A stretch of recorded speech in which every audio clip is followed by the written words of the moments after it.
সকাল থেকে বিভিন্ন ধরনের বিশেষজ্ঞরা বিভিন্ন ধরনের মতামত দিচ্ছেন, কথা বলছেন। এখানে মূল একটা বিষয় উঠে এসেছে যে আমাদের দেশে অনেক আইন আছে।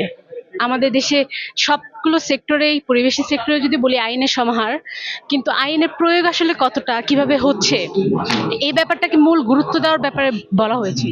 এছাড়া আরেকটা ব্যাপার উঠে এসেছে যে পরিবেশ ক্যাডার যদি আমরা বলি সহজ ভাষায় বলতে গেলে, যেন আমরা পরিবেশের আইনগুলো জায়গায় ঠিক যেখানে হচ্ছে সেই জায়গায় যেন আমরা সরাসরি প্রয়োগ করতে পারি, সেই জন্য আমাদের যেন বিভিন্ন ধাপ পার না হয়ে কাজ না করতে হয়। যার কারণে আমাদের পরিবেশের আইনগুলো বা মানুষের সচেতনতা বৃদ্ধি করতে এই ব্যাপারটা আরেকটু সহজ হবে। এছাড়াও তো নদী বিষয়ক কথাগুলো উঠে এসেছে।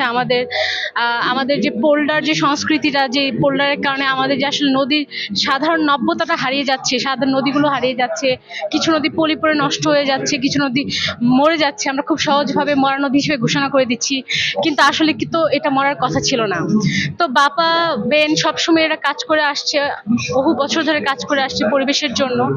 বাংলাদেশের পরিবেশ বিষয়ক সংস্কারে কিছু প্রস্তাবনা এমনভাবে গৃহীত হবে যেটি আগামী সরকার অবশ্যই পালন করবেন, কারণ বাংলাদেশ আপনারা জানেন সবচেয়ে ঝুঁকির মধ্যে আছে একটি পরিবেশ বিষয়ে। এই সরকার ক্ষমতায় অধিষ্ঠিত হওয়ার পর অন্তর্বর্তীকালীন সরকার আমরা দেখেছি অনেকগুলো কমিশন হয়েছে, প্রায় 11টির মতো কমিশন হয়েছে, কিন্তু পরিবেশ বিষয়ে কোনো সংস্কারের কমিশন আমরা দেখি না। কিন্তু আমরা মনে করি যে পরিবেশ একটি গুরুত্বপূর্ণ ইস্যু, যেটা আমাদের বেঁচে থাকার জন্য, প্রকৃতিকে রক্ষা করার জন্য একটি অনেক গুরুত্বপূর্ণ ইস্যু। সেই জায়গাটায় আমরা দেখতে পাই কোনো কমিশন দেখতে পাই নাই।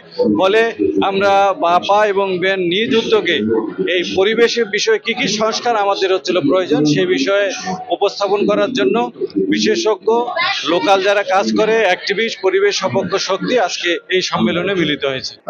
গ্লোবাল ওয়ার্মিং এর কারণে বাংলাদেশ যে ঝুঁকি তৈরি হয়েছে সেটি যদি এখনই নিরসনের জন্য পরিকল্পনা গ্রহণ করা না যায় তাহলে বাংলাদেশ ক্ষতির সম্মুখীন হবে। আপনারা জানেন ইতিমধ্যেই আমাদের কোস্টাল এনভায়রনমেন্ট নষ্ট হয়ে গেছে এবং সেখানে ঝড় ঝঞ্ঝা অভিঘাতে মানুষের জীবন বিপর্যস্ত হচ্ছে। একই সাথে কিন্তু আমাদের হাওর বাওর বিল যেগুলো ছিল সেগুলোর শ্রেণী চরিত্রের উপরে পরিবর্তন হয়ে যাচ্ছে। ফলে হচ্ছে আমাদের যে ইকোলজিক্যাল ব্যালেন্স ছিল সেগুলো নষ্ট হচ্ছে। আমরা এখান থেকে যদি বেরিয়ে আসতে চাই তাহলে এক্ষুনি দরকার আমাদের একটি টেকসই দীর্ঘমেয়াদী পরিকল্পনা গ্রহণ করা, যে পরিকল্পনা আমাদেরকে সুরক্ষা দিতে পারে। আমরা দৈনন্দিন জীবনে আমাদের আবহাওয়া এবং জলবায়ুর পরিবর্তনের কারণে যে পলিউশনগুলোর আমরা শিকার হয়ে থাকি, এই পলিউশনগুলো কিভাবে আমরা রোধ করতে পারি সেই বিষয়কেই আজকে আমাদের এই সম্মেলন।